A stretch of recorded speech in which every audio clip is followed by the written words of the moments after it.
And I've got Matthew from The Economist. Matthew. Thank you, Prime Minister. Mr. President, you say that President Putin has let you down. Have negotiations run out of road, and what are your next steps to compel an end to this war? Well, he has let me down. I mean, he's killing many people, and he's losing more people than he's killing. I mean, frankly, the Russian soldiers are being killed at a higher rate than the Ukrainian soldiers. But, yeah, he said, let me down. I don't like to see. It's death. You know, it doesn't affect the United States. We have, other than unless you end up in a world war over this thing, you could. This was a thing that would have never happened had I been president. If I were president, it would have never happened. And it didn't happen for 4 years. Most people agree it didn't happen, nor was it close to happening. And I spoke to President Putin about Ukraine. It was the apple of his eye. I've said that many times. It was. But he would have never done what he did, except that he didn't respect the leadership of the United States. They just went through the Afghanistan total disaster for no reason whatsoever.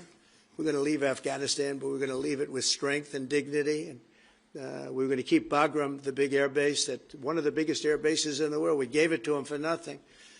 We're trying to get it back, by the way. Okay, that could be a little breaking news. We're trying to get it back because they need things from us. We want that base back. But one of the reasons we want the base is, as you know, it's an hour away from where China makes its nuclear weapons. So a lot of things are happening, but I am very disappointed in the fact that that one's not settled. To think that we settled Azerbaijan and Albania as an example, it was going on for years. It was never going to be settled. If you remember, the Prime Minister, the presidents, they were there for many years. They said, when they were in my office, we settled. And they started off at both sides of the Oval Office, so far away. I didn't know you could be so far away. And as we were together for an hour, they kept getting closer, closer. And by the time we finished, we all hugged each other. And one said, I've been in this position for 22 years, and all I've done is kill their people. The other was there for 7 years, and all he did was kill their people. And we got it settled. And we did others, as you know. The Congo, we settled the Congo with Rwanda. That was going on, and that was a machete war. That was a gruesome war. Many people, close to 10 million people killed. We got that settled. My biggest disappointment, but it's, you know, look, we did 7, and most of them were not thought to be settleable. We did India and we did Pakistan. That's 2 nuclear. That was purely for trade. You want to trade with us, you're going to have to get along. And they were going at it hot and heavy. But the Russia situation, I hope we're going to have some good news for you coming up. But again, it doesn't affect the United States.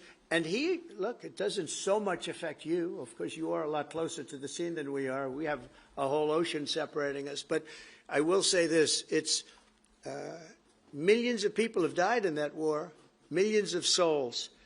And they're not American. The soldiers, mostly soldiers, as you know. The soldiers are being killed at levels that nobody's seen since the Second World War.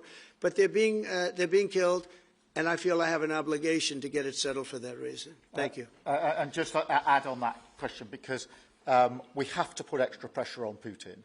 And it's only when the President has put pressure on Putin that he's actually shown any inclination to move. So we have to ramp that pressure up. I think it's important to have this conversation in the context of what's happened in recent weeks. We saw damage and bombing to the British Council in Kyiv. These are targets that it was thought until recently were not targets that would be hit. The British Council, the European Union Embassy, the Council of Ministers, where President Zelensky's ministers' work was hit. Again, these were thought to be places that wouldn't be hit.